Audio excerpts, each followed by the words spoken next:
पुणे पोलिसांनी गांजा रॅकेट उद्ध्वस्त केलेला आहे। गांजा डीलरनं पोलिसांना माहिती दिली होती। घरामध्येच हा गांजा उगवला होता।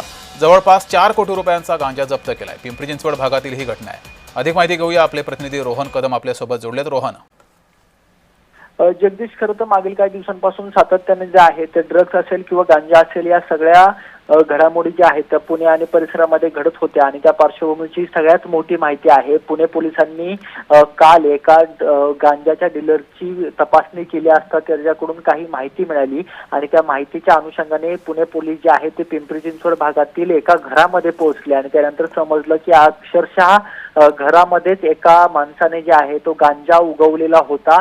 त्यानंतर हा गांजा कुठे विकला जातो त्याची माहिती घेतली असता एका मोठ्या गांजाच्या डीलर्स पर्यंत पुणे पोलीस पोहोचलेले आहेत आणि त्याकडून जवळपास 3.5 ते 4 कोटी रुपयांपर्यंतचा गांजा जो आहे तो पुणे पोलिसांनी जप्त केलेला आहे। त्याबाबतची अधिकृत पत्रकार परिषद उद्या पुणे पोलीस घेणार आहेत आणि त्याबाबतली अधिकृत स्पष्टता जी आहे ते पुणे पोलीस देणार आहेत। जगदीश, ठीक आहे रोहन, धन्यवाद दिलेल्या माहितीबद्दल।